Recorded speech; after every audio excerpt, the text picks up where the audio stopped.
The major boxing news this morning is that Oleksandr Usyk's world heavyweight rematch with Tyson Fury will be shown live on Sky Sports box office next month. We can speak to a man who knows both fighters very well. It is our very own Johnny Nelson. Hi there, Johnny. Good to see you. Morning. Fury had mocked and dismissed Usyk, I think is fair to say, before the first fight. Has he got real respect for him ahead of this rematch now? Have things changed? Yeah, he has massive respect, I think, and that's because, and you saw that when we did the press conference for the fight in London when it was announced, and Fury's demeanour was completely different. It was humbled.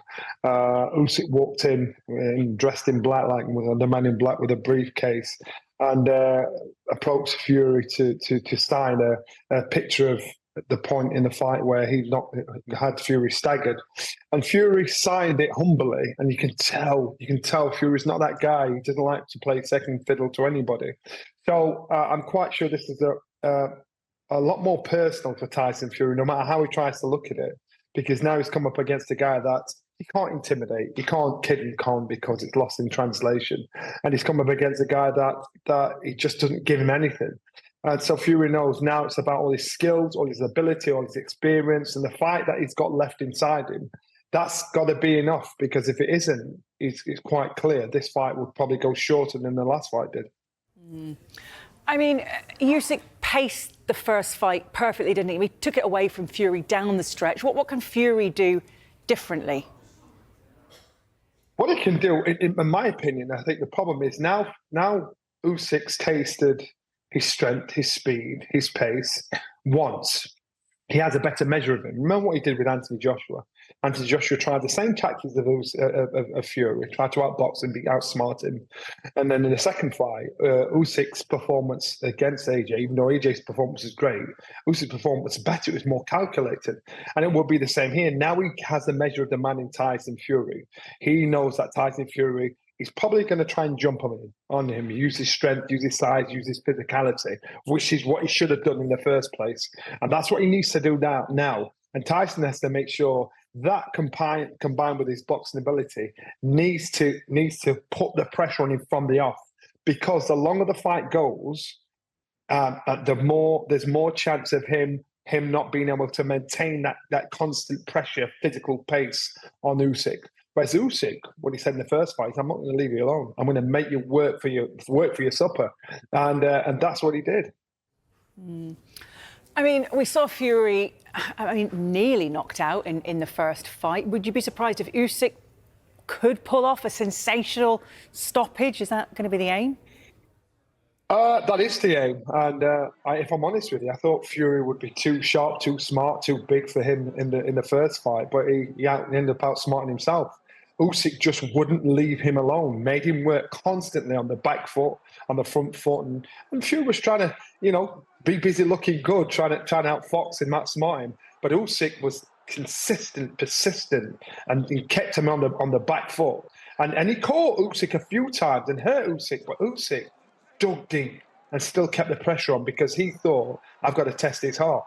And then Tyson all of a sudden had to get serious, because when he got hit and when he got staggered, that shot there, that left hand right there, he got him, and Usyk knew it. And Usyk's a pretty good finisher, and he was pounding away on Fury, and the referee did Fury a massive favour there, when in reality he should have let the fight carry on until he's either stopping it or let him go down and get the count. But Usyk knows he can now hurt Fury.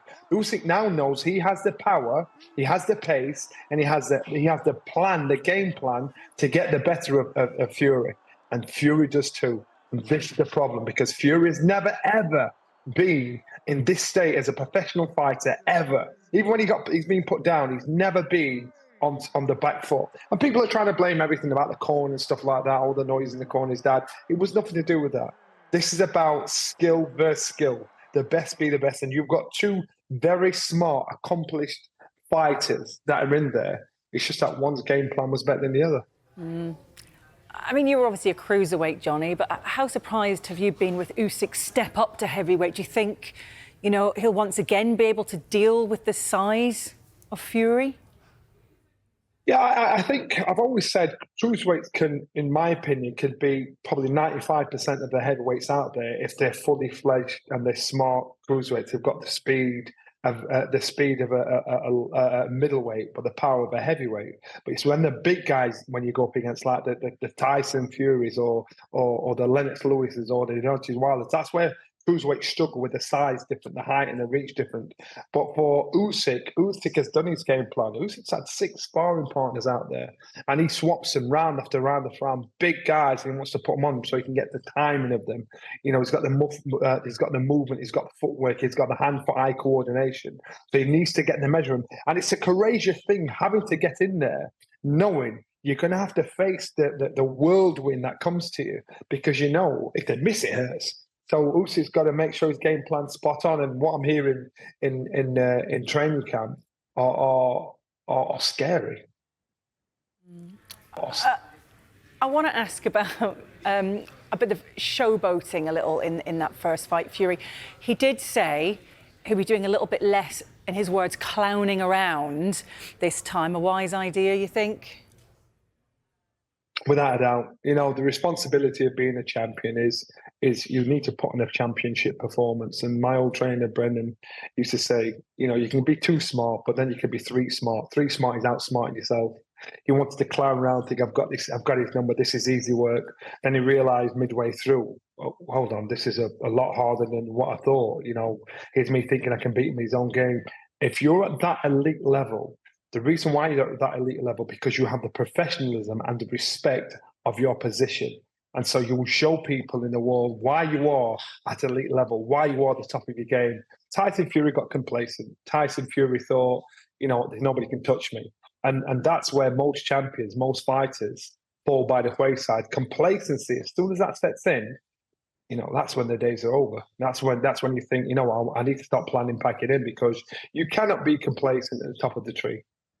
If Fury suffers another defeat, could he consider maybe retirement finally, or will the fire still be there for a Joshua fight? Well, I think the fire probably doesn't burn as much as what it did, because his lifestyle's changed and his surroundings have changed massively. Now it's about the ego, and if he lost to Oleksandr Usyk, depending on the fashion of the loss, I think it'd be far too hard for him to walk away, knowing that Anthony Joshua's just lost his fight. If Fury lost the fight as well, these two, no matter what, there's always an appetite to see this fight. It was like Kell Brook and Amir Khan. The appetite was always there, even though they boxed each other at the back end of their career. The appetite for Tyson Fury and Anthony Joshua will always be there. It's about the measure of the man. Does he want to put himself in that position again? The same question's there for Anthony Joshua. It's not just about Tyson Fury. It's, are these guys willing to go to the well one more time? Are these the fighters that will bring the best out of them so they can turn time back again and be the fight they were 10 years ago? We don't know. Johnny, it's been a pleasure. Thank you very much indeed.